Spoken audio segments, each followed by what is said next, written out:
All right. Well, I am joined by Hay River's board game guru, Kim Rapati. Is that an okay title? That's Sure. that's what I I put in the social media. I don't know if I deserve it, but I love it. Sounds good to me. I think you deserve it. How many board games do you think that you own right now? Oh God. Uh, like around 50. So Yeah, I don't know. It's funny because it doesn't sound like a lot to me because when you're in the hobby, there's a lot of people who have like 200 to 1500. So to me, it doesn't seem like a lot, but it's probably a lot. yeah. I think I'm somewhere in around the 4 or 5 range, so it's a lot compared to me. But you know, Yeah. um, would you say that the whole COVID quarantine has that increased your game buying or in game playing? Oh yeah, like 100%. I um I was into board games before, but I found it's just been a really helpful, positive thing to think about and to talk to people about and um, to use during COVID because it's just something that helps open your mind and be creative and have a fun time with loved ones or whoever you're kind of like in isolation with. So definitely I've gotten more into the hobby during this time for sure. And I know you've got a fun top five list for us today, which is going to be what? I thought I'd do because it's Friday, and it's just beautiful weather these days. I thought I'd do the top five favorite games to take camping. So if you're going out Amazing. into the bush, what can you take to help, in the evenings or if you're just relaxing around a campsite for the day? Yeah, so I definitely want to get into that. Before though, I want to touch on a couple of things.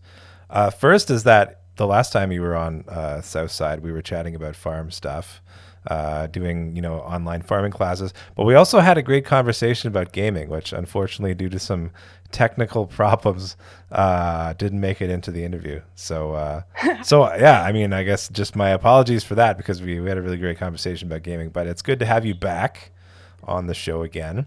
And then the other thing I wanted to ask you about is favorite game Friday.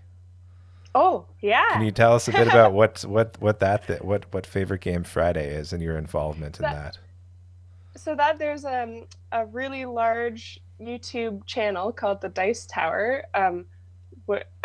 which does all kinds of like board game reviews and top 10 lists and things like that. And I just discovered it just a little while ago. This segment they put out every Friday called Favorite Game Friday. And they just ask whoever would like to submit a video saying what their favorite game is in that week's topic. And the first time we submitted one, it was for Njesfjord, which is actually the game we talked about last time I was on Right. Southside. That got Yeah. that got cut. Yeah. Newsfjord. Yeah. Um, and the theme that week was what's your favorite game with a really cool theme that really puts you into the theme.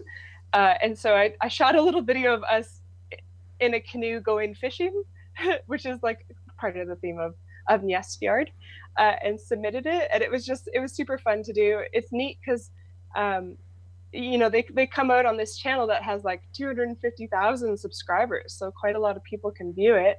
And there's people from all over the world who submit videos. So people from like Australia and the United States. There's a few other Canadians, and anybody can do it. So it's been really fun. It's just like a neat thing to share like a game I love with more people, and feel a part of like this bigger community, which is kind of neat. Yeah. So I think I've seen all of your favorite game Friday videos you've been in. Okay. But to kind of I don't know, maybe just to set the scene a little for people who haven't seen it. So typically, like you mentioned, it's a large community of gamers that basically submit their favorite game every week. But usually it's people sitting at their dining room table or in their games room, or sometimes they'll get adventurous and they'll go out on the deck or like to the local park or Yeah. something. But yours always have a little extra layer of creativity to them, like you mentioned the canoe one. The most recent was a card game about mushrooms. So you actually went into the woods, right, and scouted out all these mushrooms, and then it went and laid cards beside them. There was a pirate one where you dug your game out of the beach while Mike was looking the other way. The mushroom one, I think I worked on it for 2 full weeks, and I have a lot of footage of the camera going crazy because I'm trying to swat away mosquitoes, because it's like that's hard to hang out in the bush trying to get good shots of mosquitoes. I mean, of mushrooms. Yeah. In the buggiest season we've been having in a long time. But I think I don't know. I think that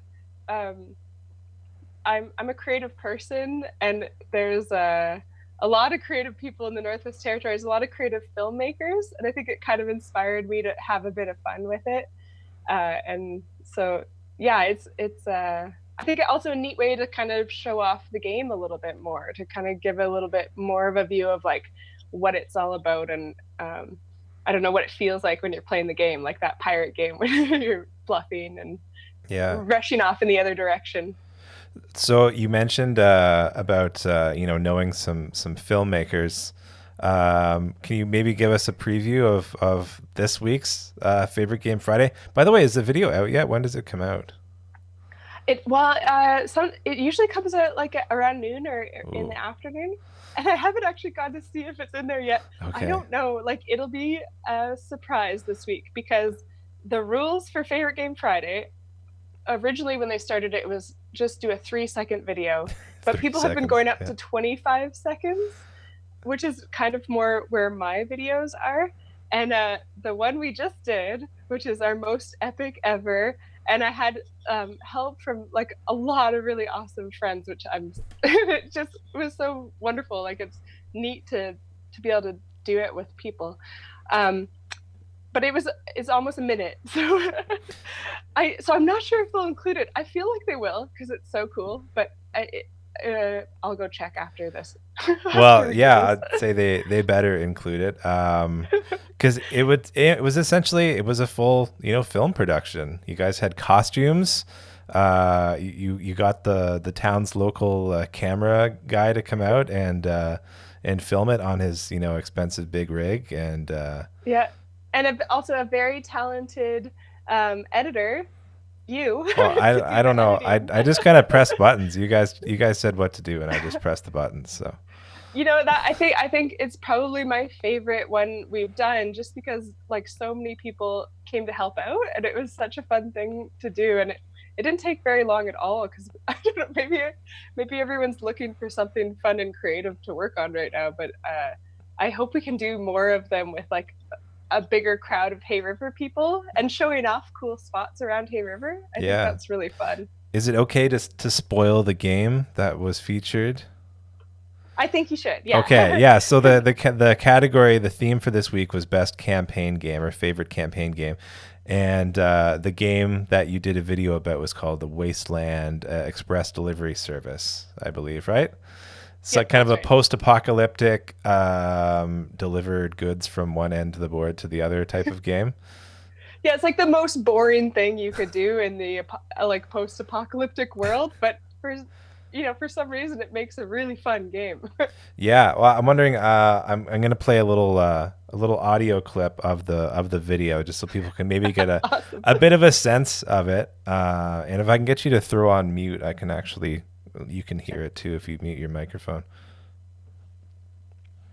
All right, so here is the video. I'm going to say written and directed by Kim with some help from other people, including Heather and some other friends of ours. But here's the audio from that. Welcome to the Wasteland, where the only delivery service there is. The lifeblood of what's left of civilization. The last folks crazy enough to venture out into Raider territory. So here we are, the link between the last cities on Earth. Enough yapping, let's go get our deliveries done.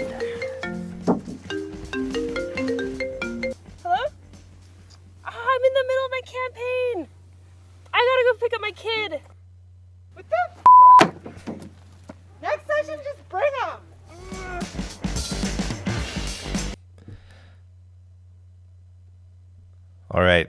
Yeah. So what you're not seeing is the very, I would say, Mad Max inspired costumes, and yeah, some really creative use of Hay River locations. You know, as post apocalyptic, we have the old zoo building, which has been, you know, the Hay River Zoo, the infamous old time Hay River social establishment, we'll call it. That's been moved to the grounds of the museum. So the museum was kind enough to let us do some filming there, and we have some bombardiers, snow machines repurposed as post-apocalyptic war vehicles, and then Delivery we have trucks. delivery trucks. Yeah. uh, but yeah, and work.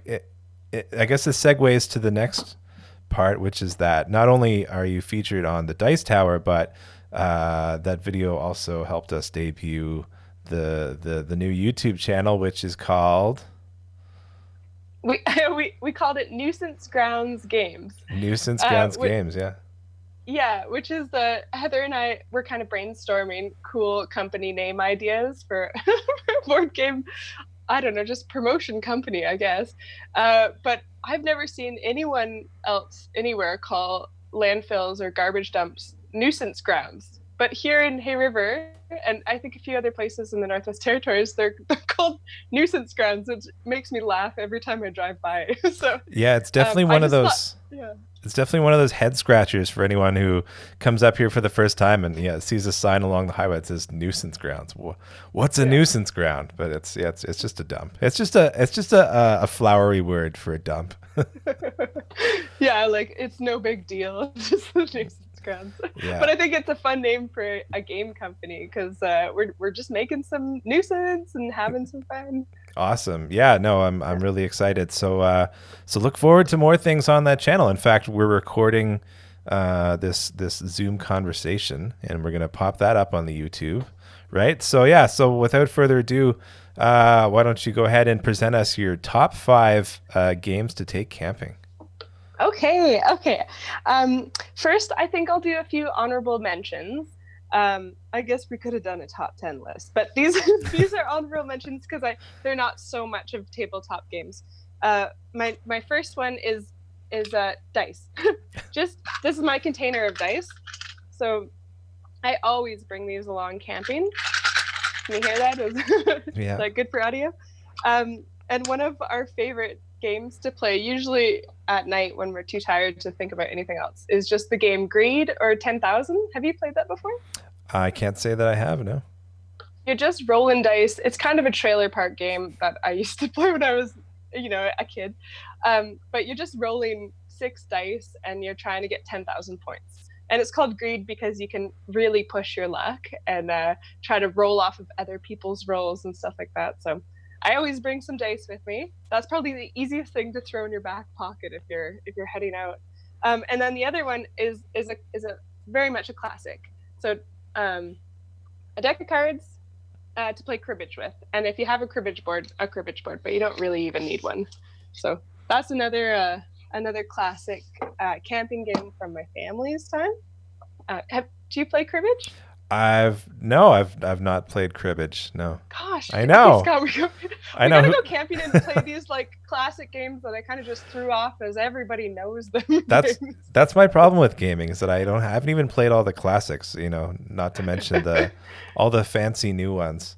That's funny because I think of you as a big gamer, but I guess more around playing like online games and those like cool Jackbox games that you can play now, which I think probably have gained a lot of popularity in these like not hanging out in person times. Yeah, I'm into the Jackbox. Yeah, actually, I played it. I was invited to a game night last night, and I played a game I never played before, but maybe you've heard of it. It's called Munchkin. Oh, I have heard of it. I haven't. Okay, played yeah, it's kind of like I think that is a classic. Yeah. Yeah, it's like a you it's got a bit of a Dungeons and Dragons esque feel to it, but it's much lighter. It's like you know, you get a race in a class and you get armor and stuff, and you have to fight against monsters, but you can choose to help out your friends, and because it's a race to whoever gets to 10 levels first, right? So you can choose to help them out, you can choose to screw them over, you can trade, you know, you can barter, and it's funny in the sense that in the rule book is fairly big, but it also like tells you that you know, arguing about the rules is part of the enjoyment of the game. So like, make up your own interpretations of these things. So that was fun. It was fun. I'd play that one again. Yeah. All right. Yeah, So I'm gonna try. Oh, okay. So this is the official. Oh, one more honorable mention. What? One more honorable Okay. mention, and this is a really cool game. It's called Cockroach Poker, and it's an honorable mention because I haven't actually played it yet. But it is 2 to 6 people, and it's kind of a bluffing game. So I really like the artwork on the cards. It's all these like funny like flies and cockroaches and frogs, and you kind of pass around cards and say what they are, but it doesn't have to be really what they are. And the person you're passing it to has to decide if you're telling the truth or not. And if they guess wrong, then they have to take that card in front of them. And the first person with 4 or more loses. So it's one of those games where just one person loses, everybody else wins, which I kind of love. Yeah, interesting. Yeah. But I think it's a really good game, and I've played it like alone. You can't really do it, but just to like figure it out. But it can't be on my list yet because I haven't actually played it with physical other people. So I see. Okay, it's a potential. It's bubbling under. Yeah. All Okay. right. So our top 5. Here is my number 5 top game to bring camping with you, and it is called High Society. It's made by a designer named Rainer Knizia, who's done a ton of really excellent games, and it was actually made in 1995. So it's quite an old game. This version is by Osprey Games, so it's a little bit newer of a package. And High Society is so fun. It's 3 to 5 people, so you have to be camping with a few more people, 3 at least. But the art on the cards is really cool as well. It's kind of one of my, I love good art. But in High Society, everybody has a hand of money, the same amount. And each round you turn over one card, like maybe vacations, vacation, right? Yeah. It's all these like fancy bougie cards, and you bid on how much money you want to spend on that to get the card. So it's like a bidding game, and whoever bids the most wins that card, but then everybody has to put out the money that they bid away. And at the end of the game, whoever has the most points on the bottom of the card wins the game, but whoever has the least amount of money is automatically eliminated. So because it's High Society, if you spent the most money and you're poor now, even though you have a lot of cool stuff, you're eliminated because you can't hang anymore. Damn. Yeah, and so it's just such a fun game. Like, we've never played it only once. You always immediately want to play again, which I think is a sign of a really good game. And I think it's really easy if you're camping because it's just everybody's holding cards, and there's just one card in the middle of the table or the deck or the ground or whatever. And I like the tiny little package. So that's my number 5 favorite game to take camping. It's fun with a group. It doesn't take too much thinking. So you can do it after a long day of maybe paddling, or, you know, if you've just been, you know, busy all day long.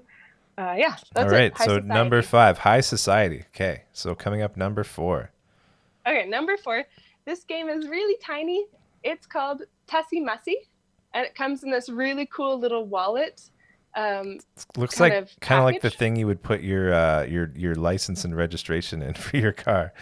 This is made by a company called Button Shy, and it's actually not the only Button Shy game on my list. But yeah, I think that's exactly what they use. Yeah. All their games come in these little wallet or like insurance kind of containers, so you could actually fit it in your back pocket if you want. But Tussie Mussy is so much fun. It's designed by Elizabeth Hargrave, who is kind of a new designer. Look at the cards; they're so beautiful. I'm seeing pictures of different types of flowers. Yes. If I knew anything about flowers, I would be able to tell you what types they are. But well, it's okay. It says on them, oh, so great. you don't have to guess. So I could learn about flowers by playing that game, is what you're saying. You totally can. And Elizabeth Hargrave actually designed her first game design is called Wingspan, and it's actually a super popular game right now. Like it kind of won all the awards. So as a first designer, it's like incredible that she got that. And this game is her second one, and it's excellent as well. What you're doing in Tussie Mussy, it's kind of like a Victorian thing where flowers, when you sent someone a bouquet, it gave a message. Every flower kind of has a different meaning. And so that's kind of what it's about. At the bottom of every card, it says what that flower means. Like this is a carnation. And at the bottom, it says, I do not agree. Who knew that's what they meant? Damn. But in Victorian times, it is. Yeah. This hyacinth, at the bottom, it says, please forgive me. Okay, yeah.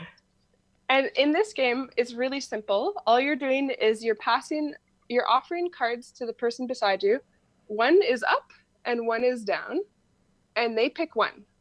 Oh, okay. And then you keep the other one that they didn't pick. So it's really interesting because you have to figure out what to give them up and what to hide. And maybe you really want the one that you're hiding. So try to make the one that you want them to take, like something that they're trying to collect. And it's a very quick game. How many people is it for? Let me check. So 2 to 4 people. So you can play up to 4 people. And I played it with some friends in Yellowknife a while ago, and it was their favorite game of all the games I brought. This tiny little package. Nice. So it's quick and it's really fun, and they're beautiful cards. And I really love the thematic thing about sending a message to somebody with flowers too. So that's really cool. The other thing that's really neat about it is that it's really cheap. Like this cost me $12. And you can also go online right now and just purchase it as a print and play, which means that you could just download all the artwork, like all the cards, and print it out and just cut it. You could put it on cardstock and then make your own. And that only costs $3. So nice. It's a game everybody could go and get right now if you have a printer, or you could send it to a printing company in town and you got it. And you could just pop over to Norland or wherever and get one of those little insurance wallets. And there you'll have the full experience. That's a great idea. Yeah. So I think that's when I take all over the place. But it also ties in with being outside because it's flowers, and I think it works really well when you're camping. Okay. So number 4 was Tussie Mussy. That's the title? That is the title. Okay. And number 3 is? Number 3 is a bigger box, and it's called Sagrada. And this game is available. I know right now that they have it in stock at the Ogre's Lair in Yellowknife. Yeah, shout out to the Awesome Game Store in Yellowknife, who is not Yep. sponsoring this segment in any way, but hopefully they will. But that's where I got it from, and I know they have other copies too. So Sagrada is so cool, and I can really picture myself, well, I actually have done this, playing it on a picnic table in the morning when you wake up and you got your cup of tea or coffee that you made. But in it comes with all these beautiful stained glass windows. They're really cool. They're double thick cardboard, and it's a 4x5 grid that you're building a little stained glass window, and it comes with many of these little cards that are double-sided that you can slot in there, and it's very much kind of a Sudoku-like game. So what you're doing is you've got this beautiful bag of dice, and the dice are lots of people think it's the coolest part, but because they're all stained glass colors. So there's like a purple, a yellow, a blue, a red. And what you do is you roll. It depends on how many players you're playing with, but as a solo game, which is cool that you can play it solo too, I think you just roll 3, and then you have to pick 2 dice to put into your window, and they have to match the color, or some of the spaces have a number on them, so they have to match the number of their color. And then you can't put the same number beside each other or the same color beside each other. So it turns into this really cool little puzzle. That's almost exactly Sudoku, but in the box it also comes with all kinds of cool tool cards and kind of like personal goals and things like that, in which are ways to get more points. So that's really fun and adds a layer of complexity to it. But this game is something I would never get tired of, just like playing Sudoku. It's like a little puzzle, but you can play it with other people. You just roll more dice and you kind of do the snake draft where one person picks one, the next person picks one, the last person picks two, and then it goes backwards. Oh, yeah. Which is really neat. I like that a lot. So that's my number 3, Sagrada. All right. And available now. Yeah, so as you mentioned, a bit of a bigger box, so not really a game that you would take backpacking, but certainly if you are drive-in camping, then a good option. And like I you think said, I think a perfect game for like heading to the campground when you're car camping and just throw it in the back of your car. perfect. And like you said, it's you can play it by yourself, so a good way to spend the morning as you're having your cup of coffee and swatting away all the mosquitoes. Okay. Are you ready for number 2? All right, number 2. Number 2 is another button shy game that you could fit in your back pocket, and it's called Stew. Stew. Awesome. Stew. So it's another game that anybody can go out and buy online right now as a print and play if you want to just print it off and play it. And Stew is so much fun. In this game, I think it's cool for camping because I love a good stew when I'm out camping. Yes, and, appropriate, yes. Sometimes it makes me hungry playing this game. But what you're doing is everyone, let me see, it's a 2 to 4 person game.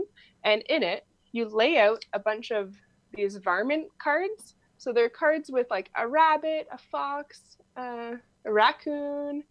And then there's the pile of ingredient cards in the middle of the table. Each person will pick up an ingredient card. So say I pick up leeks. I look at this card, it's 3 points. And I decide if I want to put it in the stew or if I want to feed it to one of the varmint. Oh, interesting.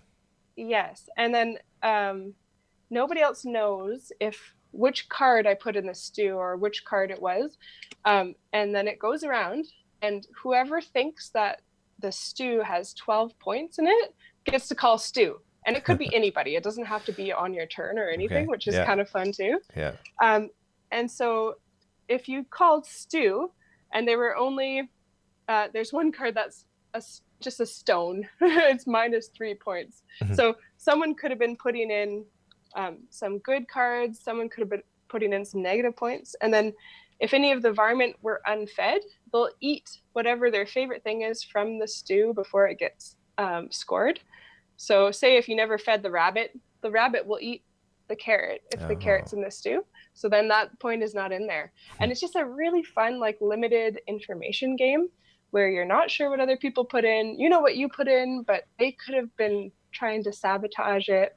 And you're never quite sure when to yell stew, but it's always so exciting when you're counting up the points.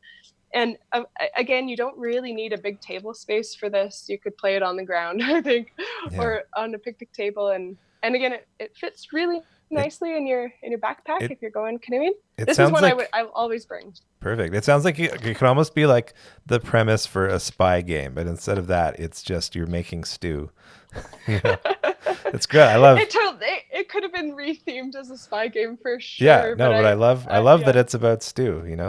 It's and there's great artwork on the cards, like a really cute picture of a rabbit who's like surprised you caught him eating your carrot. Yeah, I think that's one thing that I've been really kind of impressed by, or one thing that draws me to these type of games. Once you get beyond your regular like Hasbro, Milton Bradley games, I guess I don't know. I would call these like independent games. I don't know what you would call them, but there's always a really high level of art that goes into them, and that's always like an extra bonus when you're playing the game, is you get to admire this artwork. It's not it's not the Monopoly Man that you're used to, right? It's some really creative stuff. So. Yeah, honestly, I think one of the reasons why I'm so drawn to board games is I love graphic design and I love artwork, and so I have been like almost exclusively buying games that I just think are beautiful, but also the tactile nature of them. So like I don't know, I can't really focus on video games that much, but a board game where you get to feel the cards, you get to hold them in your hands, there might be cool pieces. I really like rolling dice. I don't know. Yeah. It's just something about having this beautiful thing that somebody lovingly made. I would call them like more designer board games, I guess. But yeah, it's a and that really leads me into my number one game to take camping. All right. The beautiful tactile nature of board games. And so my absolute number one game to bring with you camping is called Hive Pocket. Hive Pocket. Hive Pocket, and it comes in this little bag. Can you hear it? It sounds like marbles. Much fun is in there. Yeah. There's also another version that's called Hive that I think comes in a box. It's a little bit bigger pieces.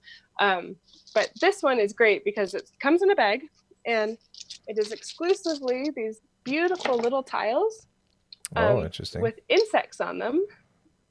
They're chunky little plastic tiles. There's a mosquito and a grasshopper. But in this game, it's a 2-player game, and each person lays down one of their color creatures. So there's beetles, grasshoppers, ants, mosquitoes, ladybugs. And the goal of the game is to surround the other person's queen bee. But every creature has a different way that it moves. So for instance, the grasshopper will hop over all of the other insects in the hive that you're building. The ant can go anywhere around the outside edge. The beetle will climb on top of all the tiles and then drop down. And what's another cool one? There's a spider that just always goes 3 steps. And so it turns into this really interesting puzzle that's almost chess-like. And there's so much strategy to it. And I think you could there's so much replayability because you can always try something different with it. And the little insects are cool. The tiles just feel good and are fun to play with. And of course you can play it anywhere. They're waterproof. You don't have to worry about getting them wet. And you don't have to worry about, they're not going to get ruined. It's in a nice small package. So that's why I think Hive Pocket is my number one game to take camping. And it's also at the Ogre's Lair. Nice. They have all the versions, so Great. I would highly recommend it, especially if you just have one game that you want to take. I would take Hive Pocket. Oh, awesome! It's portable, it's durable, it's bug themed, so it fits in perfectly with camping in the NWT. I have one other little surprise, and it's that here's the box of Sagrada. I fit every game into it that I talked about. Even the cribbage board. There we go. Oh, sorry, lost you. It's okay. But I got to show you this cool trick, which is another how to travel with board games hack. And there we go. I fit all 8 games into the Sagrada box. Sometimes board games come in ridiculously big boxes, and I think it's just so people buy them when they see them on the shelf. It looks like a bigger game. But a useful thing is if you're going camping and you just want to bring a bunch, so you have different options, you can fit them in one box. And there's throw that in your car. There you go. So you got all 5 games plus all 3 special mentions in there. So that's 8 games in one box that you can take camping. Pretty good. All right. Yeah. Well, it's been amazing having you on this show again, Kim. Any of those games tickle your fancy? Yeah, I mean, I gotta try Stew. That one sounds good. I'm not a Sudoku guy, but Sagrada looks interesting. Could try that one out. And then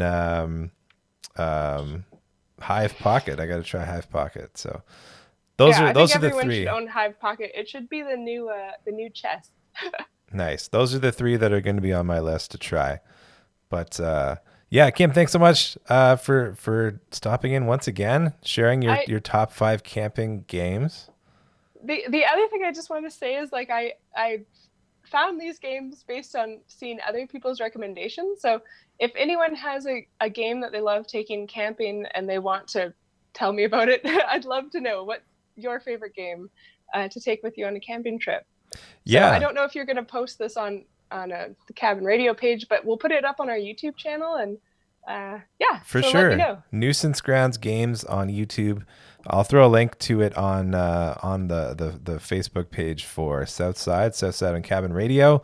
If anyone's not following that, what's wrong with you? No, I'm just kidding. But follow that.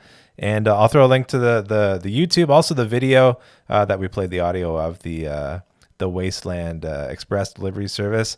Also, hopefully we'll see the Dice Tower favorite game Friday posted, and we'll throw that. We'll just link everything. But yeah, if you wanna get back to Kim and let her know what some of your favorite camping games are, then that's a good place to do it. But Kim Rapati, thanks so much for being on Southside again. And I know you mentioned you've got a whole bunch of top 5 lists to share with us. So I look forward to having you on another show sometime soon. That'd be great. Thanks so much for having me. I just love talking about board games. Yeah, no kidding. It's been straight up fun. Yeah. Yeah, no, it's been so great. So in the meantime, take care. Have a great weekend, and we'll see you again next time. Okay. Play some games. Yeah. Bye-bye. Bye.